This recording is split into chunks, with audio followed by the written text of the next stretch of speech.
ਭਾਸ਼ਾ ਵਿਭਾਗ ਪੰਜਾਬ ਵੱਲੋਂ ਹਿੰਦੀ ਸਮਾਰੋਹ ਅੱਜ ਪੰਜਾਬ ਪੱਧਰ ਤੇ ਭਾਸ਼ਾ ਵਿਭਾਗ ਪਟਿਆਲਾ ਵਿਖੇ ਮਨਾਇਆ ਗਿਆ। ਇਸ ਸਮਾਰੋਹ ਵਿੱਚ ਮੁੱਖ ਮਹਿਮਾਨ ਦੇ ਵਜੋਂ ਡਾਕਟਰ ਰਤਨ ਸਿੰਘ ਜੱਗੀ, ਡਾਕਟਰ ਫੂਲਚੰਦ ਮਾਨਵ, ਡਾਕਟਰ ਮਨਮੋਹਨ ਸੈਗਲ, ਡਾਕਟਰ ਸੁਖਵਿੰਦਰ ਕੌਰ ਬਾਠ ਨੇ ਵਿਸ਼ੇਸ਼ ਤੌਰ ਤੇ ਸ਼ਿਰਕਤ ਕੀਤੀ।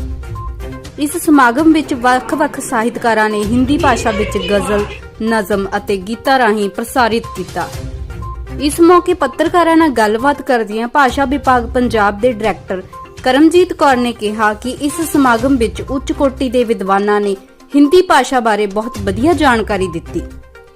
ਉਨ੍ਹਾਂ ਕਿਹਾ ਕਿ ਹਰ ਸਾਲ ਦੀ ਤਰ੍ਹਾਂ ਇਸ ਸਾਲ ਵੀ ਹਿੰਦੀ ਦਿਵਸ ਸਮਾਰੋਹ ਪੰਜਾਬ ਪੱਧਰ ਤੇ ਕਰਵਾਇਆ ਜਾ ਰਿਹਾ ਹੈ।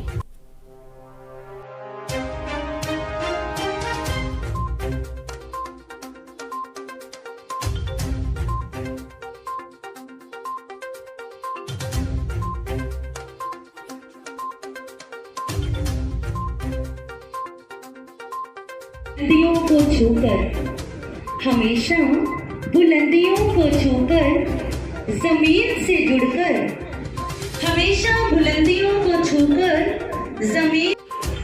आओ भारत वासियों, हिंदी को दे मान।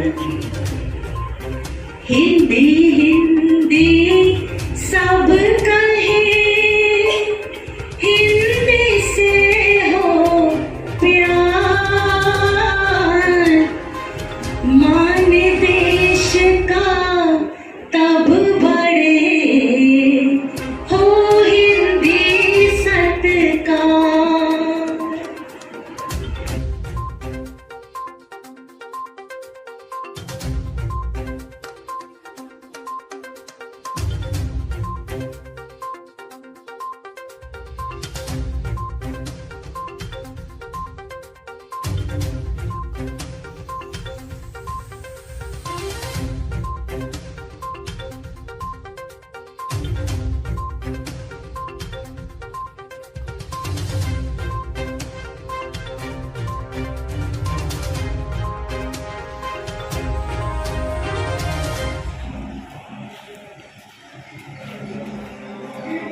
ਭਾਸ਼ਾ ਵਿਭਾਗ ਪੰਜਾਬ ਵੱਲੋਂ ਅੱਜ ਹਿੰਦੀ ਦਿਵਸ ਮਨਾਇਆ ਜਾ ਰਿਹਾ ਹੈ, ਜਿਸ ਵਿੱਚ ਭਾਸ਼ਾ ਵਿਭਾਗ ਵੱਲੋਂ ਕਈ ਉੱਚ ਕੋਟੀ ਦੇ ਵਿਦਵਾਨ ਨੇ ਸ਼ਮੂਲੀਅਤ ਕੀਤੀ ਹੈ।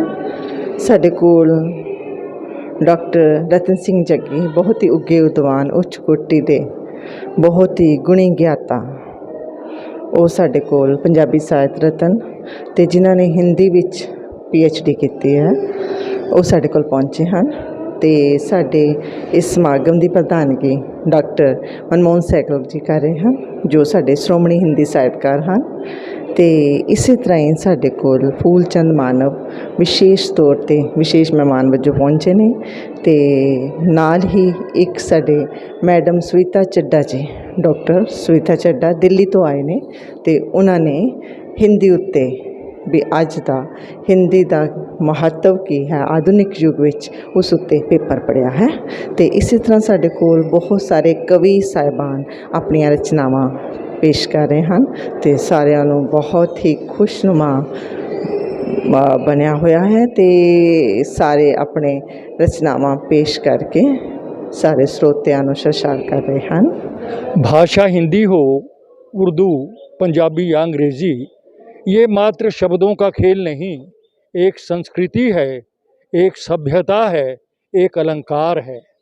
भाषा तो एक माध्यम है अपनी अभिव्यक्ति का, और जितना हम इसे औपचारिक होकर मनाते हैं, उससे दूर अगर कहीं हम अनौपचारिक हो जाएं तो हम खुलेंगे, खिलेंगे, और हमें दुष्यंत कुमार का एक शेर याद आ जाएगा कि मैं बहुत कुछ सोचता रहता हूँ पर कहता नहीं।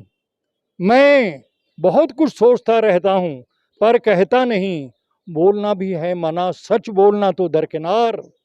घर की हर दीवार पर चिपके हैं इतने इश्तिहार, घर की हर दीवार पर चिपके हैं इतने इश्तिहार, अब किसी को भी नज़र आती नहीं कोई दरार।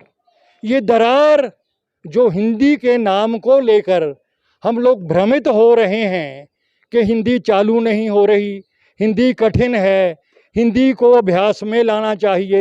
अरे भाई, हिंदी तो हमारी फिल्मों ने, हमारे सीरियलों ने, हमारे पाठ्यक्रमों ने इतनी सहज और सरल कर दी है कि दूर देशांतरों में जाकर आप जब बात करेंगे तो आपको माध्यम एकमात्र हिंदी ही मिलेगा यदि आप अंग्रेजी नहीं जानते, क्योंकि देश के लोग उर्दू बोलें, पंजाबी, उसमें कहीं ना कहीं हिंदी का टच आपको मिलेगा ही मिलेगा।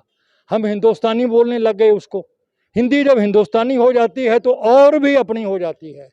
एक टीचर अपनी कक्षा में टीच कर रहा है, पढ़ा रहा है, वो हिंदी पढ़ा रहा है, पंजाबी, अंग्रेजी, उर्दू, संस्कृत, कुछ भी पढ़ा रहा है मित्रों, वो मनोविज्ञान भी पढ़ा रहा है, संस्कृति पढ़ा रहा है, सभ्यता पढ़ा रहा है, एक इंसान को खूबसूरत आदमी बनाने की तरफ लेकर जा रहा है।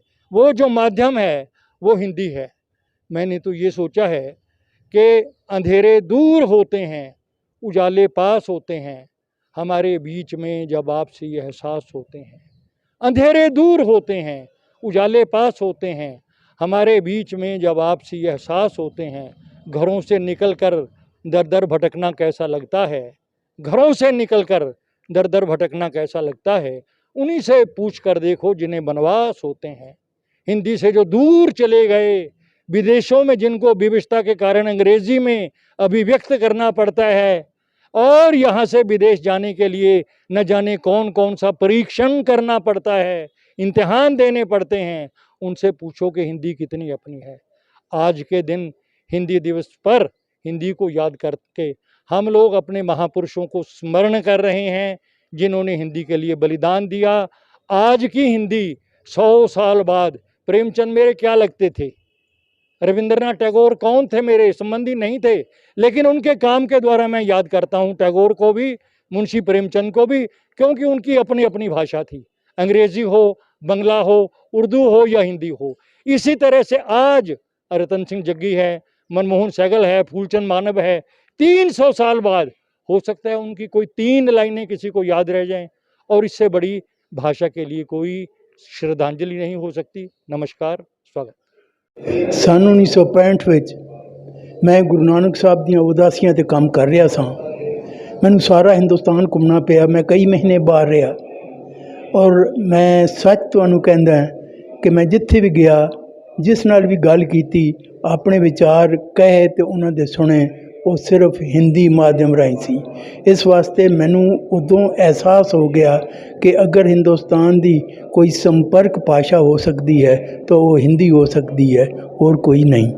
ਇਸ ਹਿੰਦੀ ਦੇ ਪ੍ਰਤੀ ਮੇਰਾ ਮੋਹ ਸ਼ੁਰੂ ਤੋਂ ਪੈਦਾ ਹੋ ਗਿਆ। ਭਾਵੇਂ ਮੈਂ ਪੰਜਾਬੀ 'ਚ ਕੰਮ ਕੀਤਾ, ਮੇਰੀ ਮਾਤ ਭਾਸ਼ਾ ਪੰਜਾਬੀ ਹੈ, ਕੁਆਲੀਫਿਕੇਸ਼ਨ ਮੇਰੀ ਪੰਜਾਬੀ ਦੇ, ਕੰਮ ਵੀ ਮੈਂ ਪੰਜਾਬੀ 'ਚ ਕੀਤਾ ਹੈ, ਲੇਕਿਨ ਮੈਂ ਹਿੰਦੀ ਭਾਸ਼ਾ ਦਾ ਸੰਪਰਕ ਆਪਣੇ ਨਾਲੋਂ ਤੋੜਿਆ ਨਹੀਂ। ਇਸ ਵਾਸਤੇ ਕਿ ਮੈਂ PhD ਵੀ ਹਿੰਦੀ ਵਿੱਚ ਕੀਤੀ, MA ਵੀ ਹਿੰਦੀ, PhD D.Litt ਤੱਕ ਹਿੰਦੀ 'ਚ ਕੀਤੀ। ਇਸ ਵਾਸਤੇ ਕੀਤੀ ਕਿ ਮੈਂ ਹਿੰਦੀ ਦੇ ਮਾਧਿਅਮ ਰਾਹੀਂ ਜੋ ਵੀ ਗਿਆਨ ਹੈ ਉਸ ਨੂੰ ਪ੍ਰਾਪਤ ਕਰਕੇ ਆਪਣੀ ਮਾਤਰੀ ਭਾਸ਼ਾ ਨੂੰ ਹੋਰ ਅਮੀਰ ਬਣਾਉਣਾ ਚਾਹੁੰਦਾ ਹੈ। ਕੈਮਰਾਮੈਨ ਅਵਿਨਾਸ਼ ਮਨੀ ਦੇ ਨਾਲ MK ਸ਼ਾਇਨਾ ਦੀ ਰਿਪੋਰਟ, ਮੀਡੀਆ ਐਕਸ਼ਨ TV।